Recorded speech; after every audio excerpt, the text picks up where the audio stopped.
Round of shots Monday night. My man James Streble. What's up, player? What's up, Kevin? How you doing, man? I'm good. You?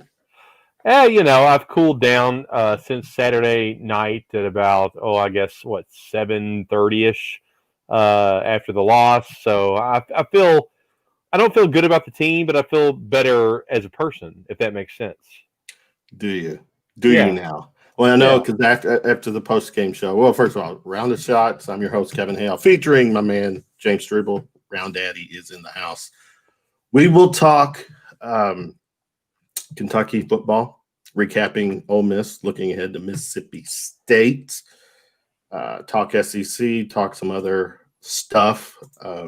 Here's a cool thing. I'm just trying to get used to this. We've got during this little hour-long show. Look at that. Look at that little Justin Rowland. Like I'm on ESPN. Yeah, there's our little ticker now. He'll be on probably a little before 9:05. Our man Justin Rowland, who we like a lot. He's a very good guy. And then that's first half of the show. Second half, we got the offensive lineman. Great. We got Max Godby. We got Justin Jeffries, who Jeffries again joined me on Saturday night for the post-game show. So he was participant in the misery that we were all feeling. So it's going to be interesting to hear former UK football players and their takes on went down with that 42-41 loss to Ole Miss at home. Yeah, because one thing they'll do is they'll be straight shooters. Now, as we're kind of kicking it off, we're live again on Periscope and YouTube. We're exclusively doing this show for now through our Twitter connection. So again, having a good time for this live Monday night chat. James, after the game, you're doing the post game show. Your needle was past 10. It was clearly, dark red. Yes. So it was one of the most epic takes without using any F-bombs I've ever heard in my life. Just say.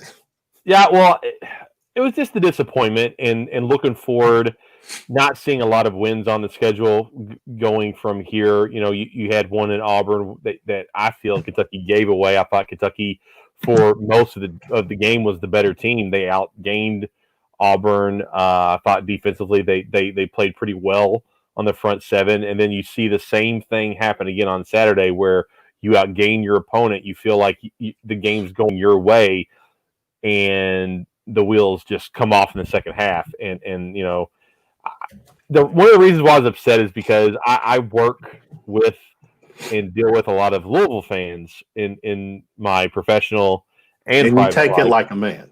And when it's time to. Yeah, most of the time I do, but I reached a point where it's like I'm going to have to hear all this crap, and it blew my top. It just blew my top. But then we'll get more into it, I'm sure, as we go along.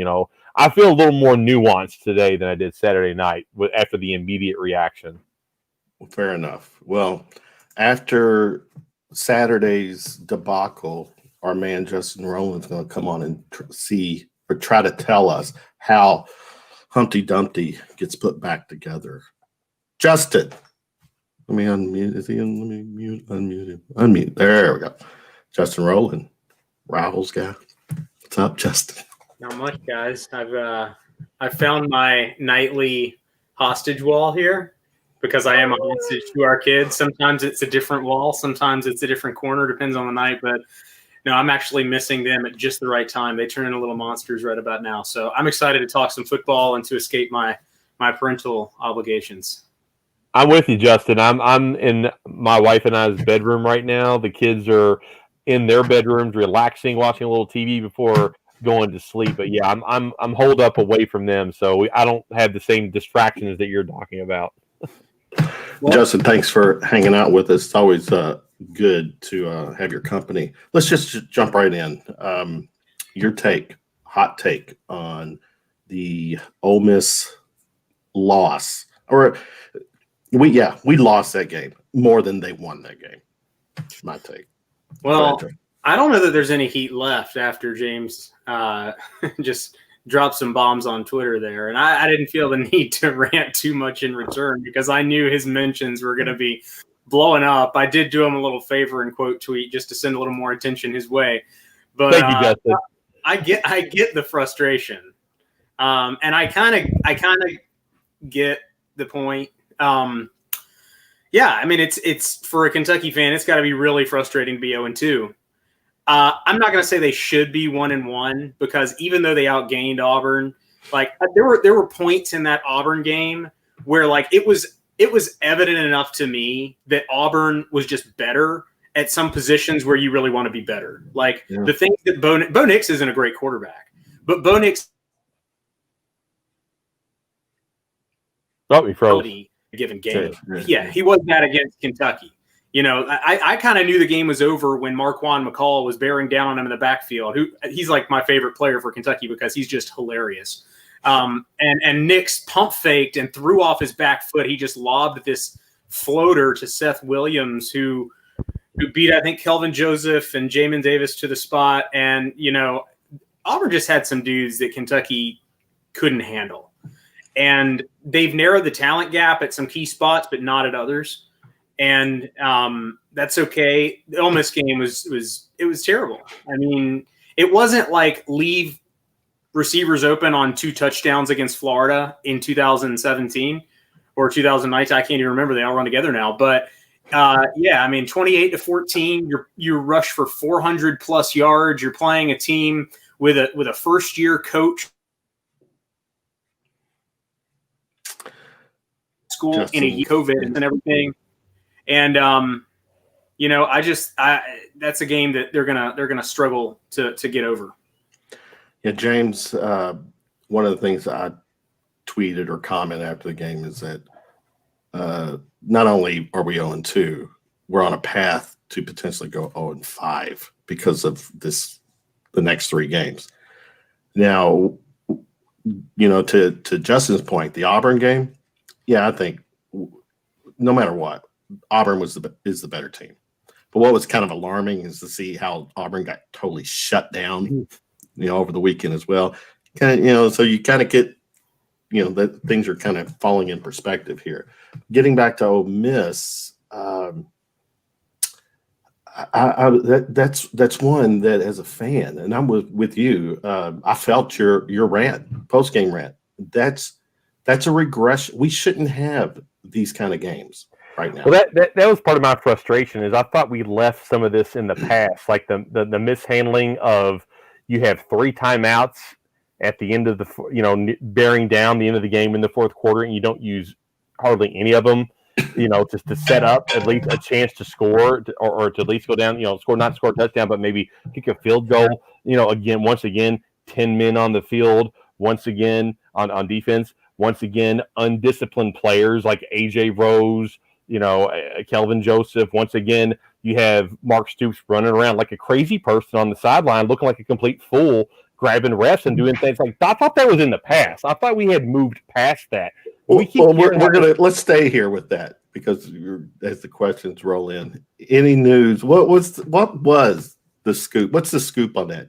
Either y'all know? Maybe Justin knows. I'm not sure. I don't know. I mean, it seemed like he was a coach that was upset about the outcome, and you know, he probably had some grievances. Like any losing coach has some grievances in a close game. They're going to come to the surface, and he didn't control himself. Like I don't think it was that big of a deal, but it's the optics. You know, I hate the word optics, but it's just the optics. I don't think it's a big deal, but you know, we'll see. It wouldn't be surprised if something comes. Look, yeah, that had all the visuals, James, of a sore loser. Well, and I understand where you're coming from with the word optics. I believe it's overused as well. But sometimes optics stick. Like this dead fish Florida thing that he did on the sidelines, that stuck. He looked like a man that was confused. He looked like a man that was under pressure and couldn't handle it. My take on Mark Stoops today was very simple. When he can dictate the tempo and he can run his offense and his defense is playing well and he can stick to his script as a coach, this is what he wants to do. He's really good at it. But if things start sliding, if things start to not go his way, I don't think he's very good. I mean, we've seen it multiple times where things start going in the wrong direction and Stoops just melts, and you see not just him personally, but the team as well. Guys out of position, guys making bonehead mistakes, player personal foul penalties, jumping off sides. I mean, these are things in year 8, I believe that we're in with Mark Stoops, in year 8 with Mark Stoops. We shouldn't be seeing this stuff still. This is signs of this looks like a team that still hasn't found its identity. I think we know what Kentucky's identity is as a football team, and for whatever reason, when adversity hits mid-game, end of game, I don't have confidence in this coaching staff, Justin. Year 8, that just registered with me. Good Lord, it is year 8. Justin, 400 plus yards of rushing. Mm-hmm. Yeah, they rushed for 440 yards against Tennessee back in 2016, and they lost that game by 13 points, 49-36. Not too many teams can do that. You know, I get what you're saying about Stoops. I think when adversity does hit in a game, there has been a tendency for things to unravel a little bit. I will say that there have been instances in a season when adversity's hit, and he's been really good about repackaging the team. Going to Bowdoin last year, transforming the team from Barker and what that was going to be to Steven Johnson back in 2016-17. I think he's gotten better as a coach. He's made better hires, less flashy hires, but guys who buy into the identity. It's not a perfect program. Look, if you're not Alabama, if you're not Clemson, if you're not Ohio State, our margin of error will continue to be very small. It's all look when you said at the beginning of the show, I thought we were past this. They're never going to be past this. That's fair. Kentucky football is never going to be past this. The margin for error in the SEC is never going to be where I can't believe we lost to an Ole Miss team that has really good skill players on offense. Like it's just never. I mean, the team 2 years ago might have struggled to win that game. Let's say if Stoops were a 10-win coach every year, he wouldn't still be at Kentucky. So my hot take would be a little bit of losing is probably good for Kentucky in the long run, but that doesn't make people feel any better right now.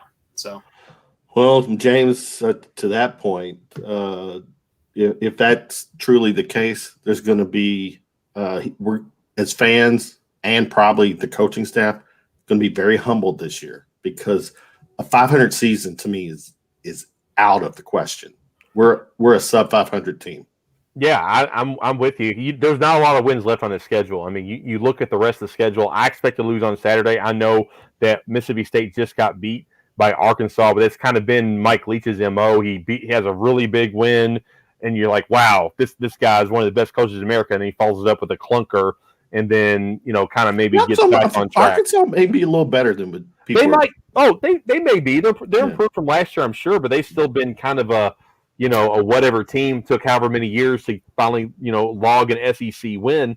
Mm. So I get what you're saying there, but just the way that KJ Costello throws the ball, this is exactly the weakness of Kentucky's defense. If Kentucky's secondary had been performing a little better, then I would say Kentucky would win this. But I don't have much faith at all that this secondary can stop a Mike Leach air raid offense that shredded LSU's defense that has 5-star talent all over the field. That's true. Let's switch gears over to Terry Wilson's performance, Justin. Your take on his game. He played well, and we had the partnership with Pro Football Focus, and they said he was like the second best quarterback in the country. I mean, look, he was 14 of 18, could have been 16 of 18. His receivers didn't help him, and he still put up really good numbers. Look, there is going to be a time this year when Kentucky's passing game is going to hurt them. There's no question. Just because he played well in this game doesn't. The people who are saying they got to fix the passing game are not wrong. It's just the wrong time to make that critique. I think it's hard for a quarterback when you watch Bo Nix with Seth Williams and Anthony Schwartz and Eli Stove, and you watch Mingo, who's just a freaking tank. Just destroy Kentucky's defensive backs on the perimeter, and Elijah Moore and Jerry and Ely and Elijah Moore. Those guys release the ball and they know that the receiver is going to be open. Terry doesn't have that luxury, and that affects your accuracy. It affects your confidence. It affects your pocket presence. I don't know how good he really is because I think the receivers are the worst in the SEC, other than Ali, by a considerable margin. Yeah, I'm with you. I was kind of crushing Terry Wilson a little bit at the half because he was like at that point he's like 5 for 9 for 85 yards, and then the second half happened, and I walked it back and I apologized because he had a really, really good game. You talk about he didn't hurt you in any aspect of the game. He managed the game well enough, no turnovers, and then his run game was on point, 3 touchdowns, I believe, like 129 yards, something of that nature. So you have over 300 yards of offense from Terry Wilson, just about, and he did everything he was supposed to do. And Justin, you're exactly right. We talked about it on the show today. The fact that he, outside of Josh Ali, he doesn't have much help. I mean, I think I could beat Justin Riggs in a foot race. I mean, how long have we been talking about tight ends and utilizing them, and they just have not been able to produce? I mean, Keenan Upshaw had, a pretty good catch, but other than that, I mean, Terry was putting it on point, and guys just weren't catching the ball, and that's not his fault. And I like that take by Justin. Like, how good is he? Like, are we ever going to know his full potential without receivers that can help him out?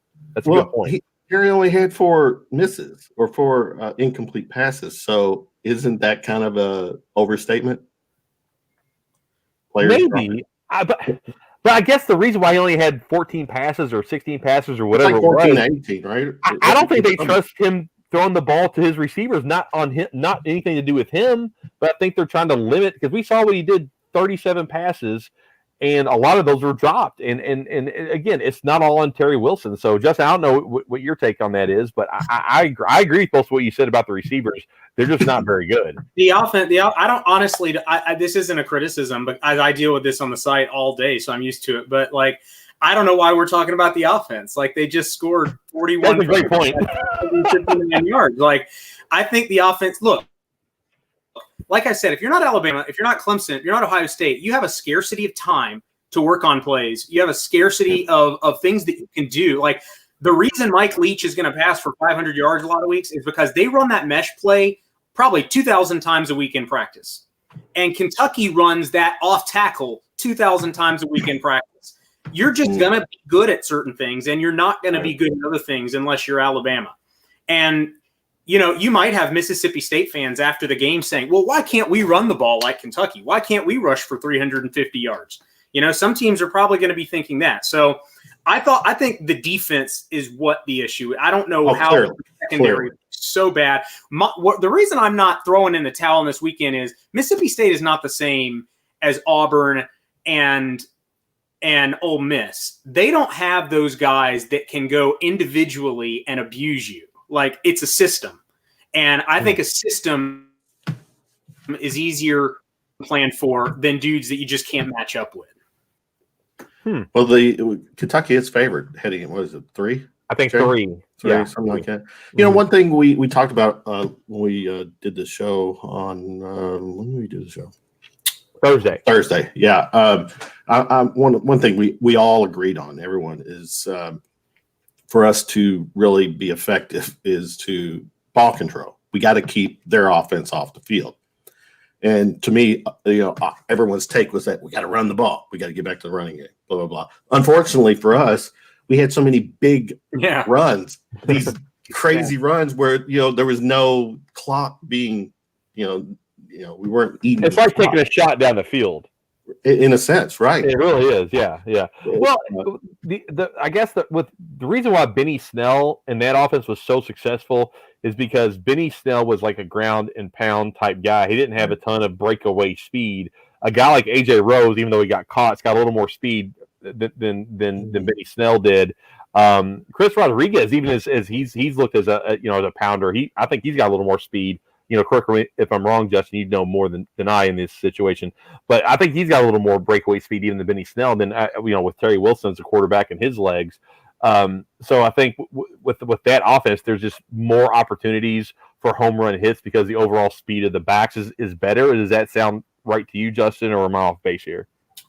You're saying that Kentucky is more of a home run hitting team now than they were? Than they were with like the Snell offense. Yeah. I just feel like that with the running backs that we have, I just feel like they're faster, a little bit more dynamic. I mean, Snell, better running back overall, no doubt. Well, but I just think, go ahead.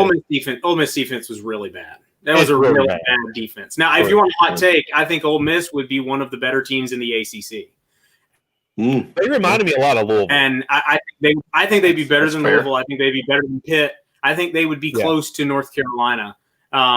And, that's just not much margin for error. But, yeah, I mean, I don't know how much you can take from the Ole Miss game. They're just such a weird SEC team, It'll be interesting. I mean, it wouldn't surprise me if they give up 600 yards passing this week. It wouldn't surprise me if they win by 2 touchdowns. It's just a tough call. Well, I think we all knew heading with the Ole Miss game is that Ole Miss was going to put up some points. The offense was going to score. It was up to us, our defense, to try to slow them down, and we didn't. We couldn't. Is there a fix there, Justin? I mean, is it a personnel thing? Who needs to be playing more? Because I tell you, who needs to be playing less.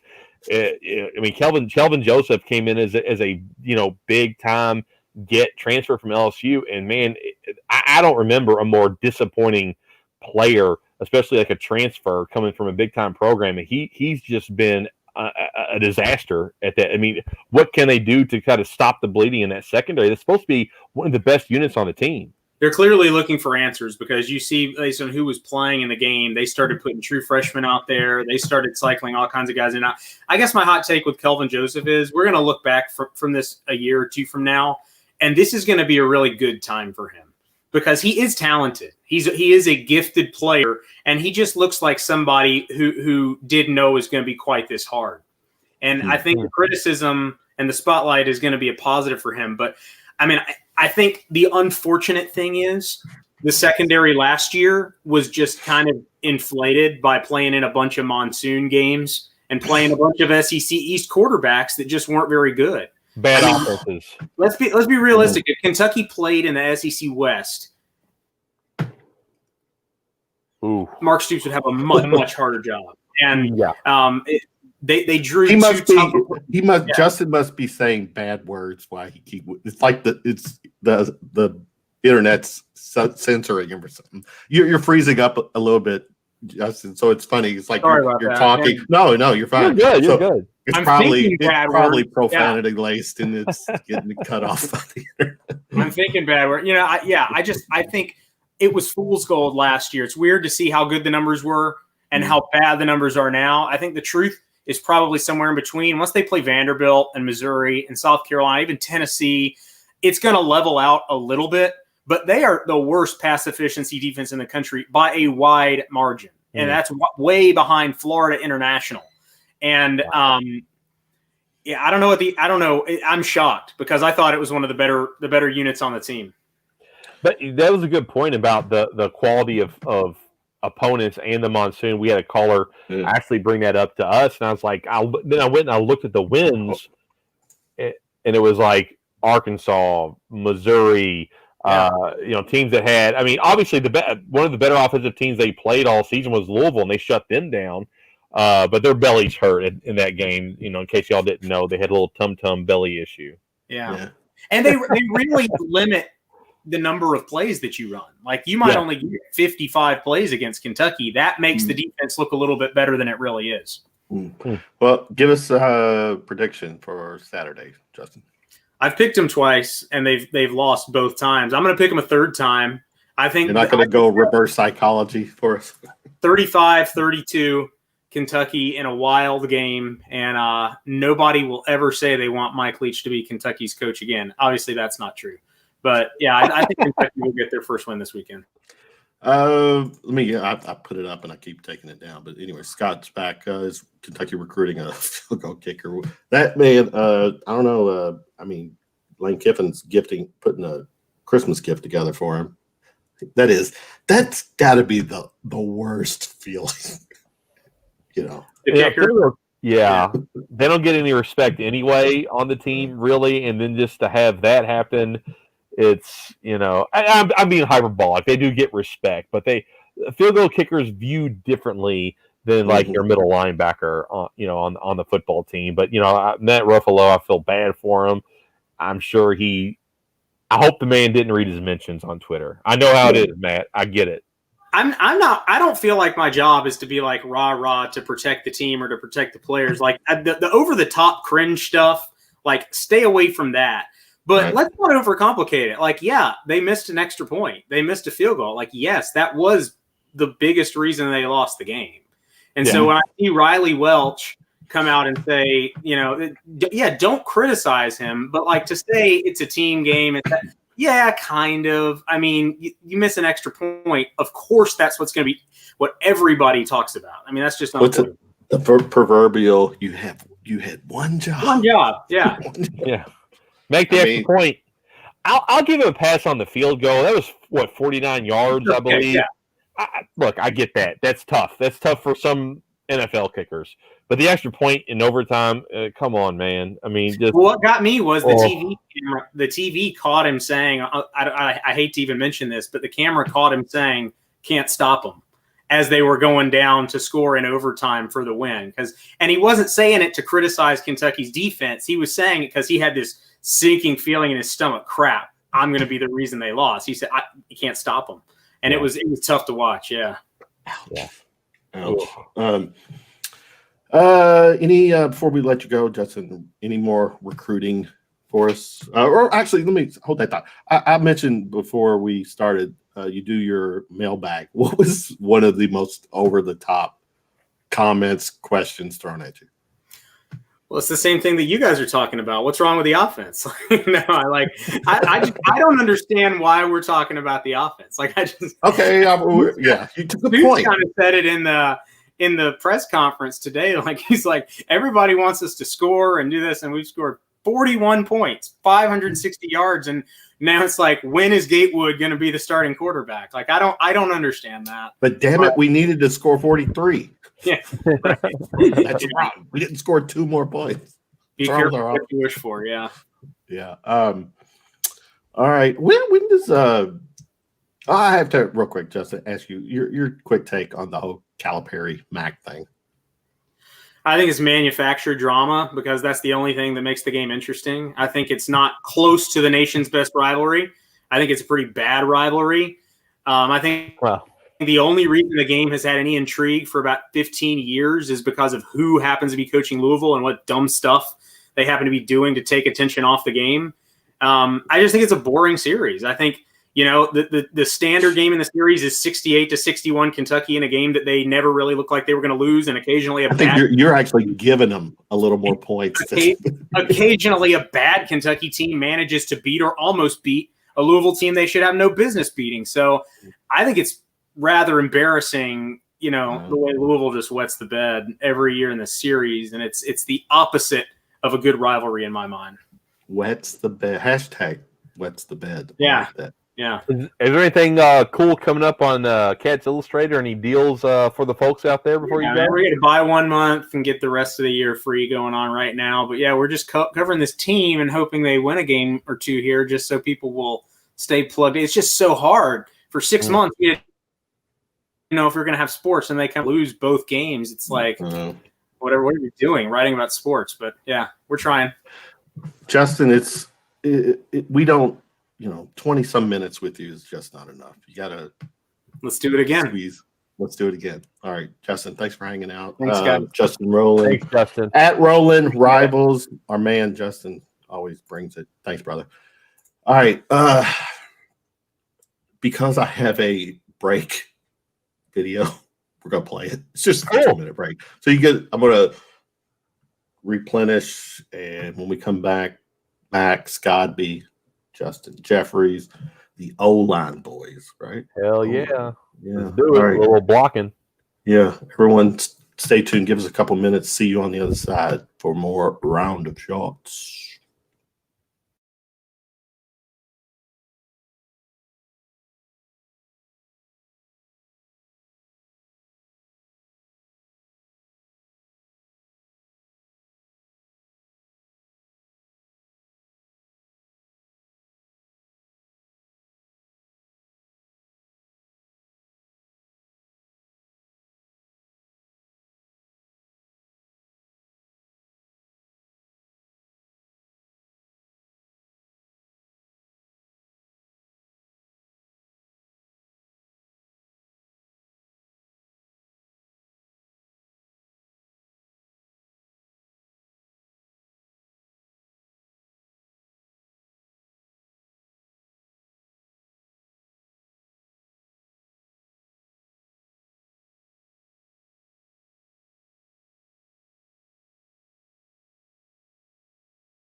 All right, James, I lied. We're not going to go the whole 2 minutes because we're back. Oh, I was tweeting a fan. Well, go ahead. She was asking what we were drinking. So I just have some Bud Light. That's nothing fancy for me tonight. Yeah, I actually skipping doing the vitamin water thing tonight. Good for you, Mr. Healthy. Yeah. So yeah, our man Justin Rowland with that first. That was quick. It went by fast. I mean, I was, he did a good job. I thought that maybe we'd battle a little bit because I was rather hyperbolic over the weekend, and he was like, settle down a little bit. Now, look, I did. I said some stuff. I was so mad, calling Stoops crap and all kinds of stuff. Yeah, but it was an emotional loss, Kevin. Here we go. Let's go. If you want to be provoked to bring back, the flashback of Saturday, I think Justin was there with you. He saw it live, everything. It was poetic. It was bleeping poetic. I loved it. I loved every minute of it. I was in the studio pumping my fist like I was ready to go. I was ready to go to war for my man Streble. Thank you, Justin. We have a good time in the studio. That's for sure. We had a damn good time. Well, go ahead, James. Do me a favor. Introduce the guys. Oh yeah, we've got former offensive linemen this week. Last week we had Dave Bouvier. We had a wide receiver. This week we've got Justin Jeffries and Max Godby. Both played offensive line for the University of Kentucky.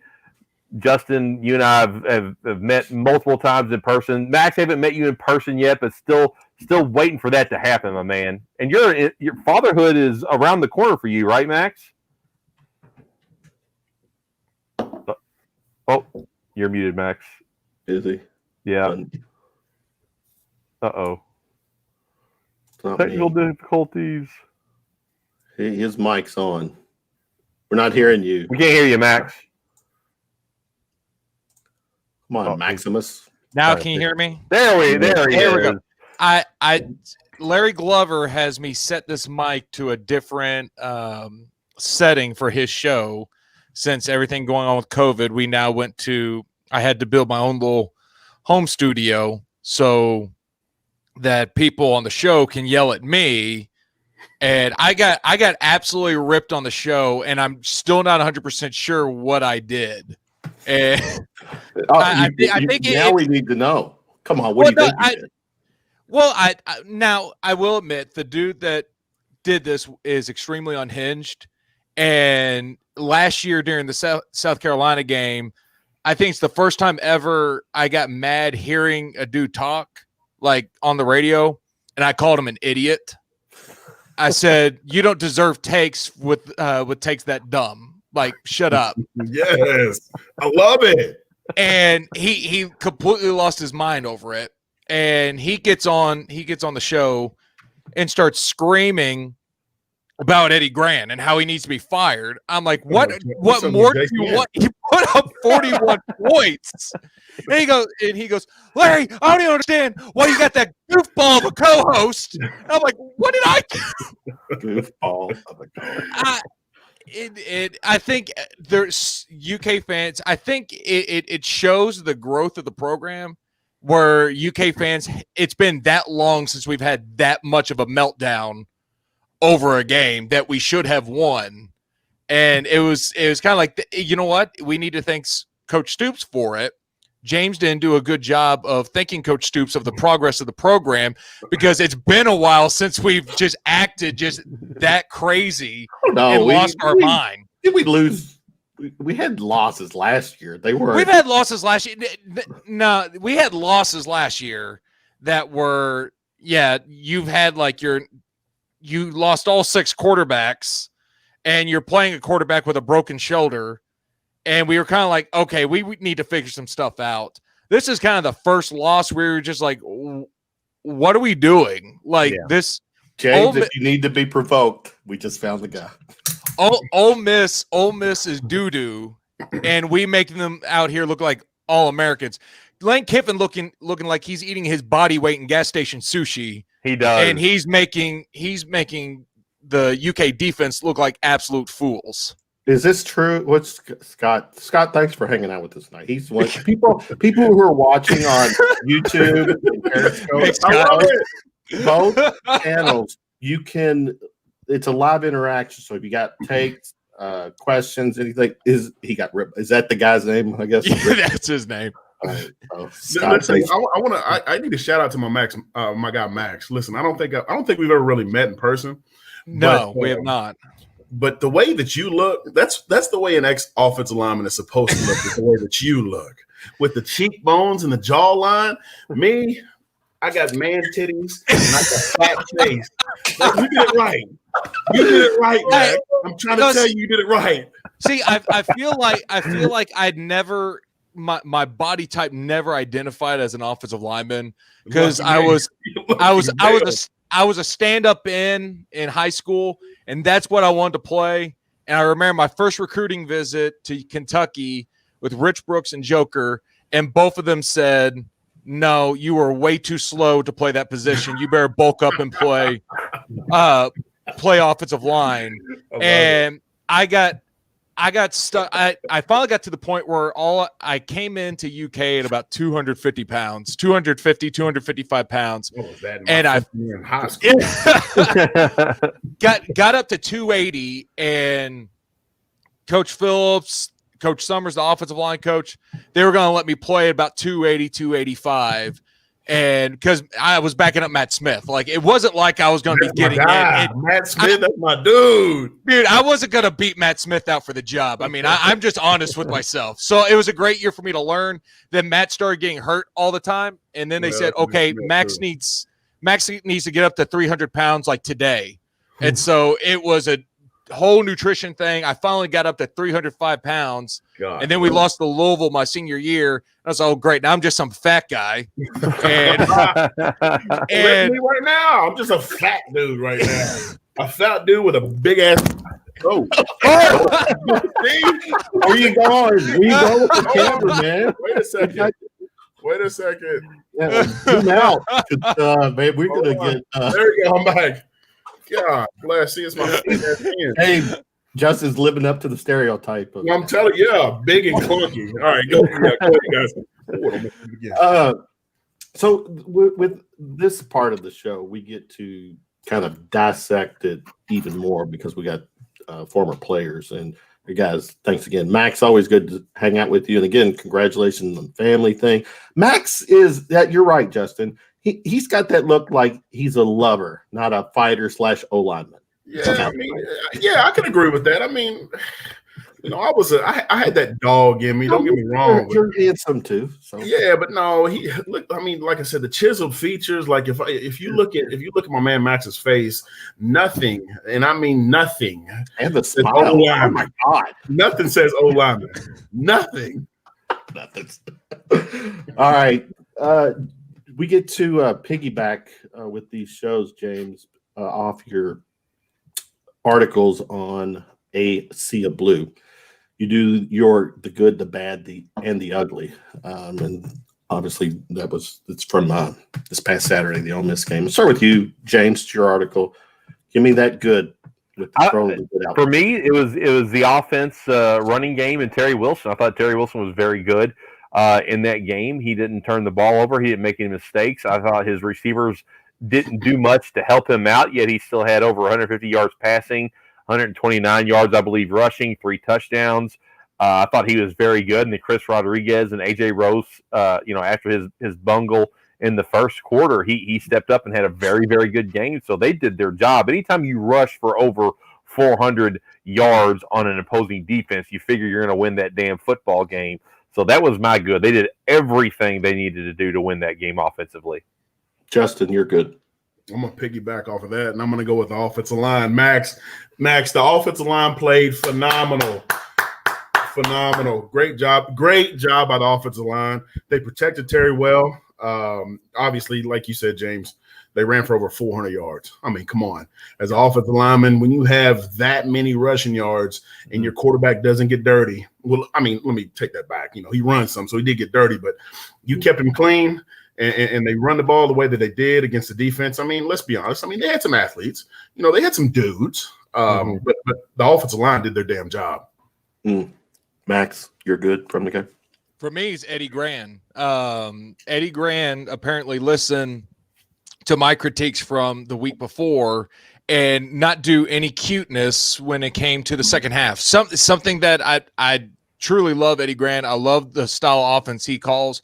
But for some reason, in the second half, he always gets away from the run game and starts trying to be cute and trying to throw combo screens to the outside, trying to throw a deep ball when this offense is not built to run behind. It's not even though it is a quick-paced offense, it's not one that can, if it gets 2nd and 15, 3rd and 12, it does not operate well. And he did a great job in the second half of establishing that run game. And oh my gosh, just abusing Ole Miss's defensive line. I mean, that offensive line beat them like they stole something. I mean, they were unreal. And it was a great called game, with the exception of a couple of panic plays towards the end of regulation.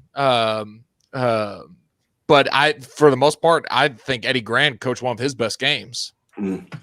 James, you agree on the Eddie thing? No, Eddie did great. I mean, look, we all talked about it last week.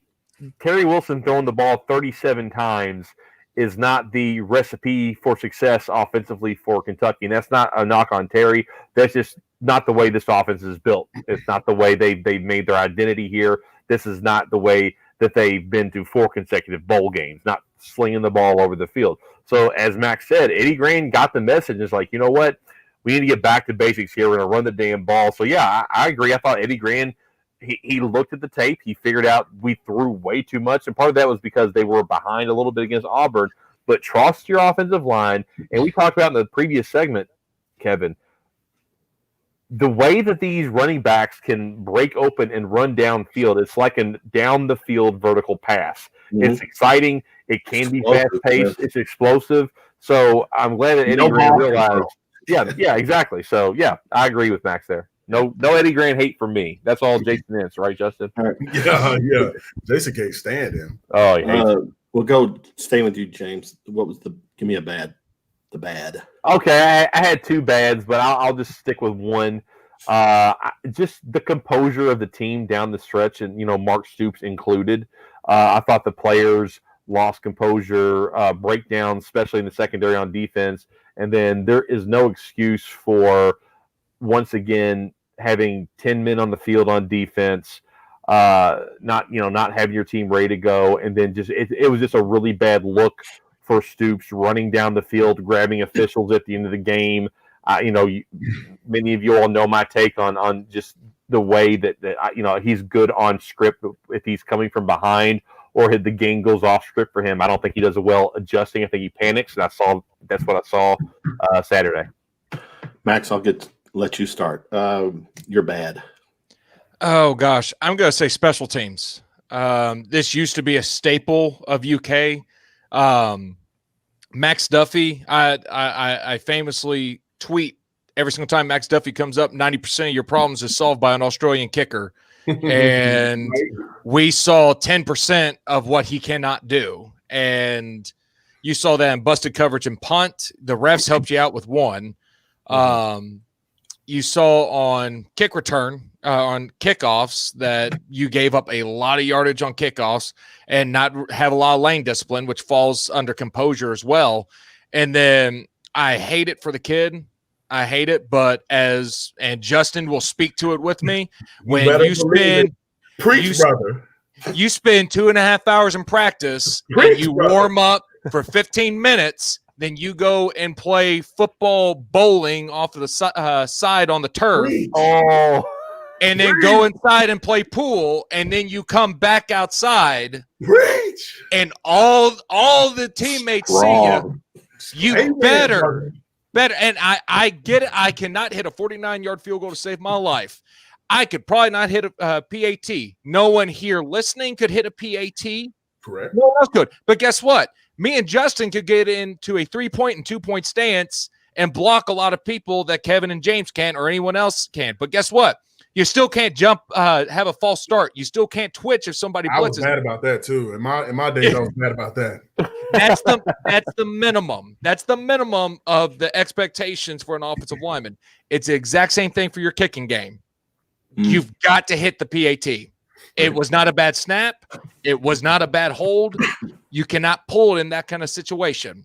And that was the part that was just a little frustrating for me, just as a former player, because I've seen it plenty of times. Now, Austin McGinnis, never happened. Never happened. Automatic. That's the James. That's the difference between at the end of the game when you have like a line full of ladies, trying to get into the dorm room versus dudes with sticks. Well, I don't know anything about that. Maybe Come on, James. I was never in that position. James. I was never. Okay, we'll take that part offline. All right, Justin, did you say your bet? Yeah, your bet. Man, I'm gonna feed off my man Max, but I'm gonna take the rest of the special teams crew out of it. Okay. Listen, I roomed with Lona Sieber. Everybody in this room knows who Lona Sieber is. Yeah, he was my roommate. He's still a very, very, very close friend of mine. Matt Ruffalo. Oh man, I'm not gonna say what it was bad. It was just bad. I mean, like Max, like you said, we used to be banging our head against the wall, doing duck walks for 20 minutes and doing pancake drills, pass protection, this, that, and the other. And my man is over there playing punt, pass, and kick with the punters. Yes. Come on, dude. Listen, I know it's a very important job. It's a very important job. Obviously, we lost the damn game, not because of it, but it was a part of it. I need you to do it. The 49-yard field goal. Listen. That's a hell of a field goal. I get that. Yeah, his long was what 48 or 47 at the time, or 49. It was right in that, so it would have been like close to his career long. But a PAT. Listen. Hit your damn PATs. Hit your damn PATs. That's all I need you to do. Hashtag punt, pass, kick. Real quick, Moody 28. Yeah, Moody said, "I thought he was a kicker." Now I'm not. Come on, Moody, you know better than that. What? I guess I've totally missed that. No, he's full of. You can't. Can you? Yeah, you can. No, you can speak freely here. Yeah. Anyways, all right, James. No, we're good. We're feeling it here. The ugly, James. Secondary. The secondary was the ugly. Secondary was awful. There's Two pretty ugly weeks in a row. 2 weeks in a row. 2 weeks in a row, you just get lit up by the opposing offense. It was embarrassing. There was guys out of position, guys just getting flat beat. I mean, it's not even schematically bad or position bad. I mean, guys, you're just getting beat. I mean, Elijah Moore and Mingo just beat you the entire game. And look, the secondary was billed as one of the best units on the team, along with the offensive line.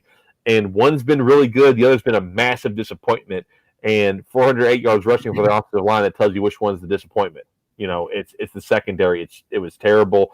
And I don't know if there's a fix. I think that we were all misled a little bit with the schedule last season and not playing explosive offenses or good quarterbacks and playing in monsoons and this, that, and the other. And it inflated the numbers, and it came back and bit us in the butt the past 2 weekends. Okay. I mean, like I said, last week, Bo Nix didn't do anything spectacular. He's not a spectacular quarterback, but when you got a dude like Seth Williams that can just jump over guys and get the ball, you don't have anyone to defend him, then it makes him look better. So that's my ugly secondary. Justin. I mean, I hate to be, repetitive, but it's a secondary. But I don't like singling out people. But man, Kelvin Joseph? Yeah, I don't even know his name. I don't need to know his name. He's a prima donna DB. Listen. When you talk the talk, you better walk the damn walk. And that's one thing that he hasn't done. Listen, Twitter, and we had more Facebook and stuff back in our day. And I feel like I'm 100 years old. And James, you've heard me say that before. Yeah. Every time I start something with back in my day, that's why I ain't got hair. That's why I don't have hair, because it's back in my day. I'm 32 years old, which is now the new 72. Yeah. So I feel that. Stop, dude, man. You're 32. I forgot you were dealing with kids. but it was bad. I mean, he's gotten punked, 2 weeks in a row. I mean, punked. And I'm not, you know what? Take that back. And I know you can't do it, but take that away. Just the secondary in general. I don't have a rewind button on. I know, unfortunately, but he was bad. I mean, he was bad too. And like I said, when you talk, you better perform. And I had teammates who talked and didn't perform, and I also had teammates that talked and performed. And who got talked about was the guys who talked and didn't perform.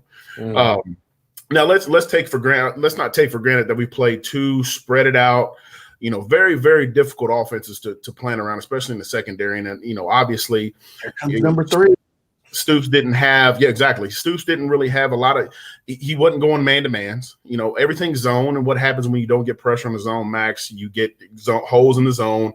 And if they sit back there all day long, hell, Streble or Kevin, you all could throw passes, if you have enough time in the zone. So there you go. But I think just the secondary in general, I need them to step it up, and it's not going to get any easier this week with Mississippi State and Costello coming, and he's going to throw 845,000 yards against us next week. Which would be a new record. Max, you're ugly. For me, it's not just a secondary; it's a defense as a whole, because it's not just the secondary that's been playing bad. I have not terrible. The tackling's been bad, but I think a lot of it's been the scheming. The past 2 weeks, you've played against probably the most unproven offensive lines in the SEC West. Yeah. And you applied zero pressure to them. I remember playing against Louisville when Charlie Strong was there, and we had a very undeveloped, very young offensive line. And you know what he did? He brought everyone. And not just everyone. There was a set on 3rd and 10s and 3rd and longs where there was no D linemen. It was just the bigger DNs and linebackers and one guy with his hand in the ground, and everyone else was just moving. Ooh. And you're like, holy crap, what am I supposed to do? Who in the world are we supposed to combo block on this? Yep. And it was absolute hell for 60 minutes. Mm-hmm. When you've got an offensive line that's so unproven against a quarterback that can throw. Bo Nix is fantastic. And fantastic. Really? Fantastic. No, I'm not going to say Corral, but I mean, he's a quarterback in the SEC and he's playing in a spread offense. You got to get pressure on him, which I get.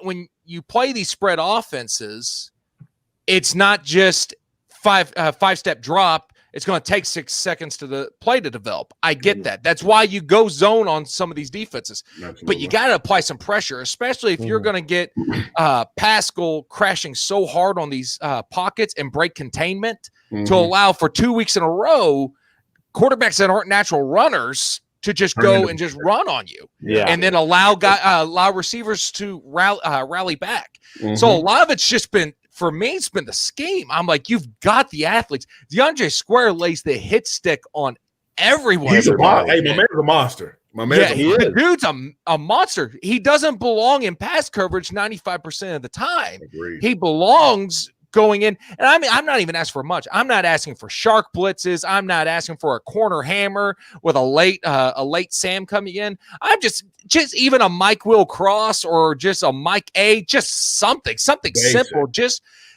to get some sort of less predictability. Mike Leach next week scares the living piss out of me. Oh yeah, to think what he can do, because you know what his philosophy is. Throw to the open grass. He tells his quarterbacks not even to throw to a player. Throw to the open grass and let your receivers make the play. Yeah. And the way the secondary's been playing, it's a 50-50 ball, and you've lost 90% of those 50-50 balls. Yeah. That's horrifying. Now, granted, they can't beat Arkansas, but that's because Arkansas did run zone. They ran zone on them.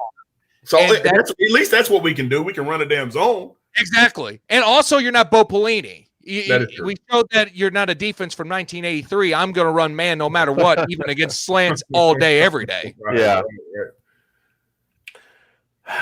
James, Who I'm more out. It's emotional being a Kentucky fan. I thought we were past the emotional part of being a fan, but we're not, man. We're still stuck in it. That's what hurt. Rowland in the first segment reminded us we're still Kentucky football.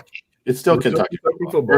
We're as much as of us being a fan, and I say this with all due respect to my fellow, to our guests, former players, mid-tier. I mean, because it's the SEC. There's that upper tier that we're not going to break the glass. There is a glass ceiling. But I think the frustrating thing is we've been told now for a few years at least that this isn't the same old Kentucky football. Why not us?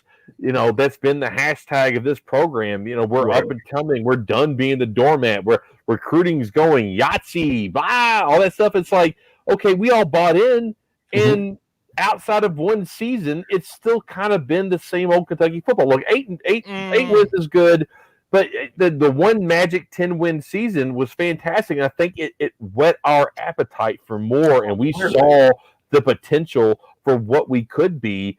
And look, man, I mean, Mark Stoops ain't going anywhere, nor should he go anywhere. But, dude, I got to have more from you than a 42-41 loss on your home field from a bum Ole Miss team that's just busting your secondary. That's all they did. They just busted the secondary the entire game. Do something, dude. Don't run around and grab officials and lose your mind. Freaking coach your secondary. You're a defensive backs coach. Get in their butts. Do something. Jeez. That's where a lot of my frustration comes from with it. It's like, you told us we were beyond we're just Kentucky football, and clearly we're not. So, yeah, I'm pissed. Well, unfortunately, they got to play the game. And the first two games, like Justin said, you can talk all the talk you want to do, but they better back it up. And now, they talk big time on the offseason, and they ain't backing it up. Yeah, real quick, Max, have you heard through your channels what the deal was with Stoops at the end of the game? What was his beef or anything? I have no idea. I know that Coach Stoops does have in the words of Tyler Childers' new song, a long and violent history when it comes to officials. He can be a abuser of officials. I've been on the sideline when it happens, and it's not pretty. But I don't know the story. I've heard, of course, everyone. It's kind of like Trump with COVID. Like you hear like 47 different things, and none of them are true. So it's like I don't know. I'm just sitting in the chaos. I feel like the little dog in the fire saying this is fine. I don't want this show to be fake news though. And that's why I'm not officially saying anything. All I know is I look at and to talk about what James said, 2018 was something extremely special, and it should have been repeated in 2019. Mm-hmm. But I still think 2019 was extremely special because you had nothing and you created something real special. That should have been another 10-win season. Should have been, especially with how crappy Georgia was. And I mean, granted, they were still a top 5 team, but that was a team. You had a wide receiver playing quarterback that was really just a running back and ran him 95 times. Yeah. And you still almost beat Georgia with him. Right. It's weird how things happen because we look back at last year's team, that the whole season, it was magical. I mean, just at a certain point, it was just like, okay, it is what it is. But this is pretty special because we're just running the ball down everyone's throat. And it's different because I would say in Justin's time, and especially in my time, there was a major talent gap. Yes. I mean, Justin had great work ethic, and Max had great work ethic, but I was a utility offensive lineman. Mm-hmm. They would start me at left tackle and move me throughout the offensive line. And then I was the fastest fat guy, so they stuck me on special teams also. if me, a former walk-on 0-star that came from a small Christian school in Kentucky, that's your 6th best offensive lineman. Oh my gosh, no wonder you only won 2 games in the SEC. Right. I think what the frustration is now, you've got Dude. NFL talent. I mean, Dude. talent that Justin and I would kill for. I mean, hell yeah. I'd blow out my ankle one more time in order to get that level of talent. You better believe it. And you've got all this talent, and it just seems like there's not a cohesion. Is that because of COVID? Is that because being away from each other? Is that because they weren't properly practiced for this season? Is it more of a mental issue because of everything that's been going on? And everyone's saying that there needs to be changes on the coaching staff after this year. I don't think you can even begin to do that because this is such a weird year in every way. I mean, we did get to play the directional schools up front. You know, I mean, you don't get your tune-up game in Louisville. Like, what the heck? Right. That's where you get everything set. Right? I ain't worried about no damn cards. You see that, James? Yeah, let the cake bake. Bake. We don't have time to let the cake bake. We just have 8 games left on the schedule. There's no time for cake baking. Well, let's look ahead real quick. Mississippi State, Justin, prediction. Man, I mean, obviously, you know, watching the game last week and watching how the secondary played, you know, I know that Arkansas beat Mississippi State, and what I hope that doesn't do is just fire those guys up, because obviously they were fired up after they beat LSU, and then what happened? They got brought back down to earth really fast and in a hurry. Right. So I hope that doesn't give them that extra juice. But scheme-wise, you know, I'm hoping, going back to your point, Max, you know, hopefully the coaches, because, and Max, you know this, those first 2, damn near 3 games, the coaches are learning the players in game speed, just like the players are learning how to react in game speed. You know, I don't care how much extra time that you've had, you know, during camp, which sucks for those guys. I couldn't imagine having extra camp, but having extra camp and extra practice time, you know, it takes some time to gel. Obviously, going from week 1 to week 2, the offensive line gelled really fast, and they did a phenomenal job. Hopefully, going from week 2 to week 3, the defensive backs can understand, okay, this is what the bleep we need to do, and the coaches can take that knowledge and revert it back and say, okay, well, we know this guy's a liability, and this guy might be a liability, and you know, this one over here is our number 1. So hopefully they can scheme a little bit better.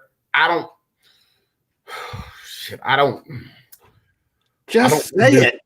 want to do this. I don't want to give a prediction. But I can't see us. Do reverse psychology. Say we're going. I can't see us stopping Costello. How do you throw for 600-something yards against LSU, DBU, and then you come to our house, F you, and and expect to stop them? I mean, listen, Mississippi State's going to put up points. I think we'll put up points. I think we lose by 14. You pick one. 14. Okay, no, that's what about Vegas? you? Vegas does have us +3 right now. Well, Vegas also had us what? +7. 7 Ole Miss, and only. I'm just saying. Well, yeah, I know, but Should have been. I'm emotionally hedging right now. So I can come back and be like, you know what? I was bleeping wrong. I was wrong. I was sad. On this show, Justin, you can be a grown man and not use the word bleeping. Just saying. I'm trying to coach myself, because if I start slinging them around and then I go on the post game show and I'm dropping F-bombs here, we're dumping every 6 seconds. Yeah, no, is it really? I might not get invited back. Matt, your prediction. Thanks. Mike Leach and Costello, they're going to get their yards. They're going to get their points. The question is, what are you going to do to, I guess, stop the bleeding? Obviously, what you're doing right now is not working. I'm not a defensive-minded guy. I love the offensive side of the ball. I've got different philosophies when it comes to the game. There's a reason why I'm talking to you all, and I'm not in a war room right now coming up with a game plan for Mississippi State. There's a huge reason behind that. The staff would be listening. We are live, you know. That is true. If I were them, I would tee up on Costello as much as possible and just start throwing everything in the kitchen sink at them. Yeah. Just absolutely. You've shown that the past 2 games that's not your defensive philosophy. Catch the offensive line off guard, take advantage of the huge splits. I would take Quentin Bohanna and I would tell him, ram into those guards' hips as hard as you possibly can, and do not let them be able to get hip to hip on stun exchange. That's what I would do, because I think if you're able to put 42 up, I think you may have a chance. Let's say this: 45. Since they beat LSU by 44, if you can get up 45, I think you have a chance. I think there is, and I have no way, shape, or form, no inside scoop. Everyone on the team I know is gone. Even all the graduate assistants I know. That's a sad thing. Are gone. That's a shitty thing to feel. Can I say that? Yeah, Absolutely.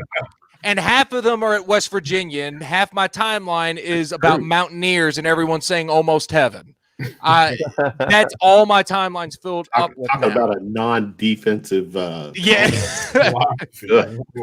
Neil Brown wants to go fast, and that's all Neil Brown cares about. Yeah. But there is something I think that is outside of the game of football that has become a distraction. I don't know if it's the locker room.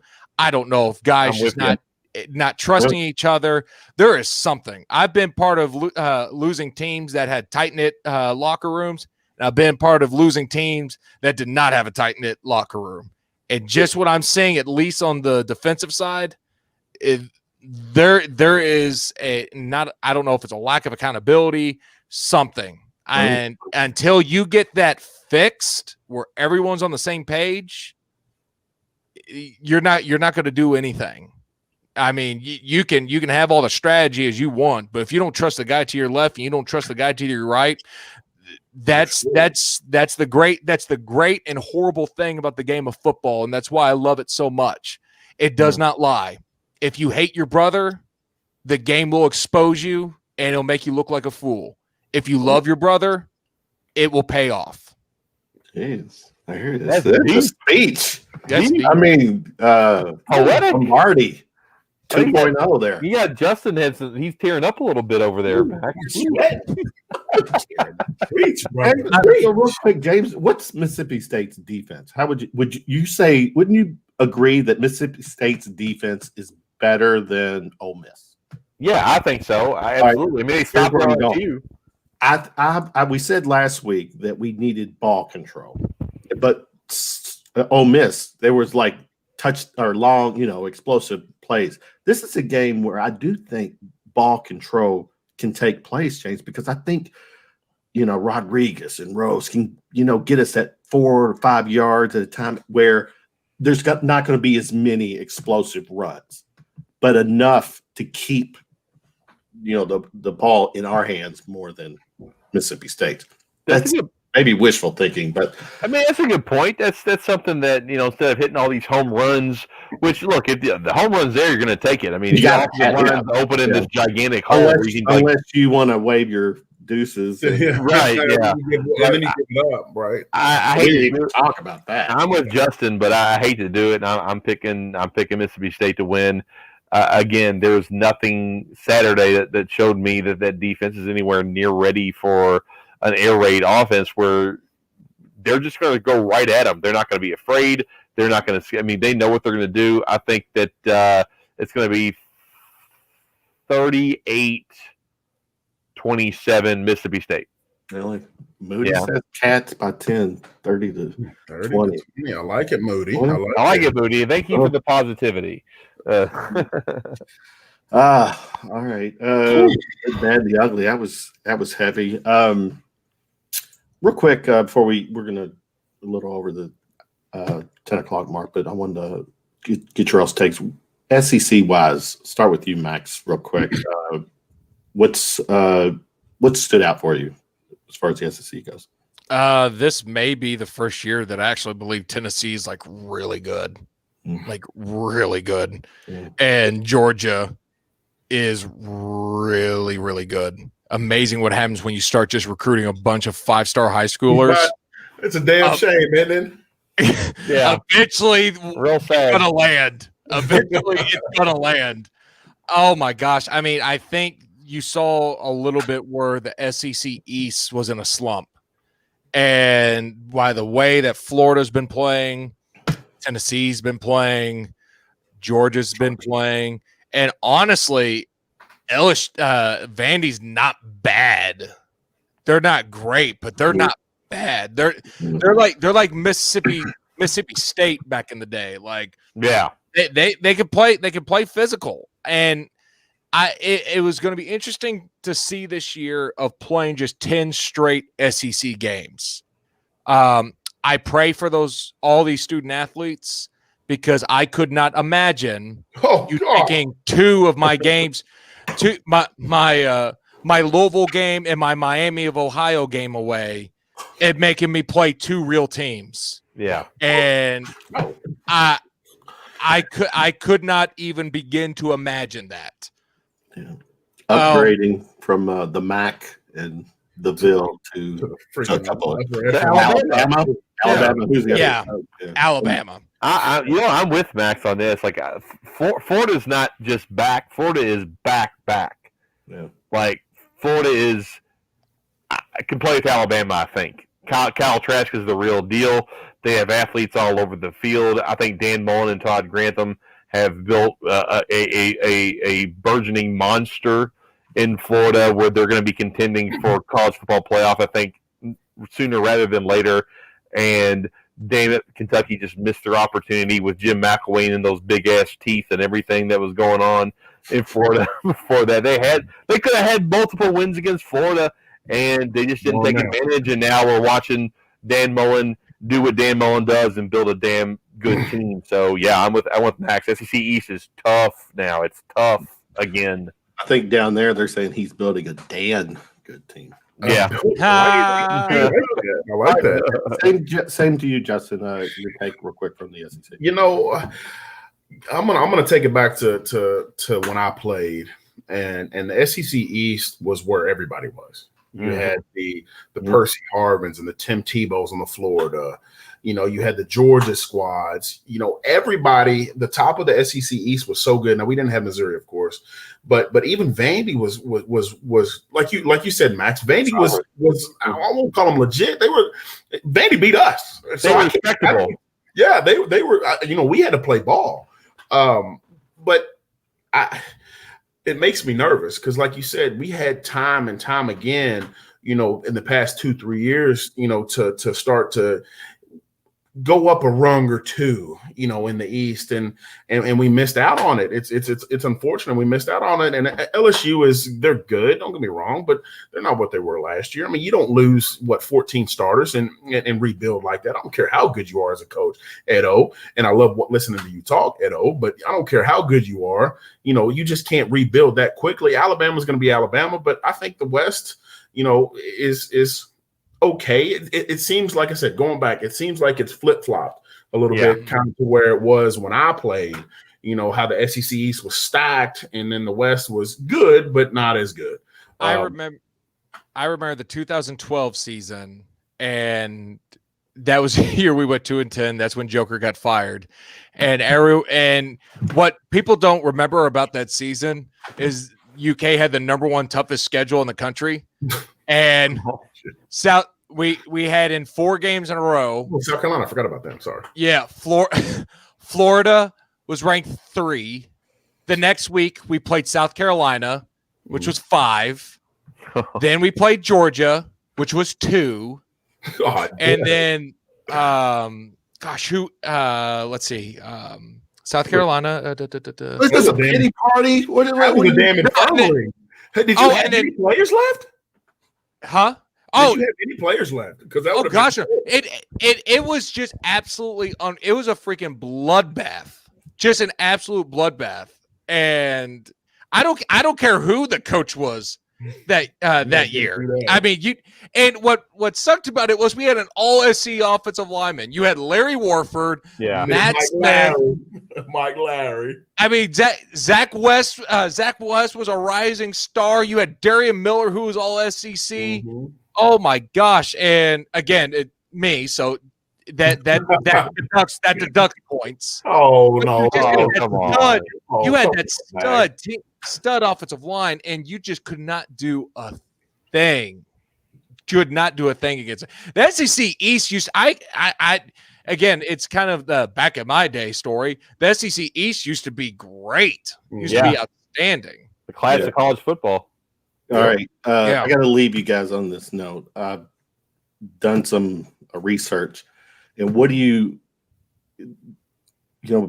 Justin's beard game looks strong. Very strong. I was supposed to get it edged up. This is raggedy, Justin. I'm going to be honest with you. This is raggedy. You'll explain this. Listen.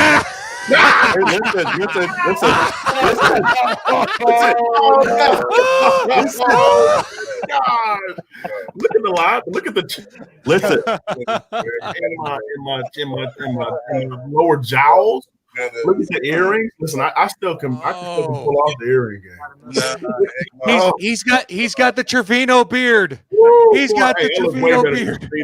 I don't care what he says. Way better. Check this out. Give me some time. Listen to you explain something. Listen. In a hostile environment like that, it's pretty tough. I've had my fair share of penalties, as everybody knows. So it was good. My wife, listen to this. My wife booed me before she knew me. I had so many false starts in 2007 or 8. She booed me. Are you talking about relationship-wise or football-wise? Both. I mean, sorry, not related. Intimate-wise or football-wise? Both. She still boos me. Why do you think? I'm in Owensboro, Kentucky right now. Why do you think? Because she booed me out of the house. Boo, get out of here. Boo. U of L line beard going on, man. I know it. That was back in the good man. I used to get a haircut. That's back when I had hair too. I used to get a haircut every week, especially if I was going to be on TV. Wildcats. I was who? Wildcats. No, we used to go to Joker's brother. Oh yeah, I forgot. Yeah, we used to go to Gut. Yeah, Gut. We used to cut my hair. But yeah, I used to look good. They used to call me the smoothest offensive lineman. The smoothest offensive lineman. I used to come out in shades and a wife beater pregame. Like you can ask any of my guys. I'm still the smooth, but I'm gonna be honest. So the next time you come on, I need to play some Sade smooth operator. Hey, oh yeah, I'll come on. I'll have my shades on. I'll put the earrings back in. We'll be ready to go. All right, guys, we're 10:20ish. As always, Max, good to see you again. Man, it's been a while. It has been a while. That's fun. Yeah, good to see you again, Justin. It's been like a few Absolutely. days. Thanks, guys. Yeah, good stuff. We will do it again. Sounds good. Just let me know. All right. Thanks. 2 of our favorite segments. That was a fun segment. That was a lot of fun. Yeah, a lot of fun. And we've had we're 2 for 2 on shows. Keeping going a little longer than we want. I know. No, we're good. Yeah. Quick takeaway from tonight. Quick takeaway is I think everybody was after you get past I know I'm a Kentucky fan. I love the Kentucky Wildcats. I think we were all in agreement that something isn't right, whether that be with the mental aspect of the team or the coaching of the team. Something just seems amiss this season. And when you have 2 games where you're in it and you perform better than both of your opponents in aspects of the game, and you lose, that leaves a bad taste in everyone's mouth. And in a season where you play 10 SEC games, there's just no room for error. And that's 2 big errors, especially the Ole Miss game. Auburn, I get it. There were some dudes on Auburn's team that were just better, like Justin Rowland said. But to lose that Ole Miss game, something just doesn't feel right. If that was if we were anywhere near capacity, those guys would have been the boos.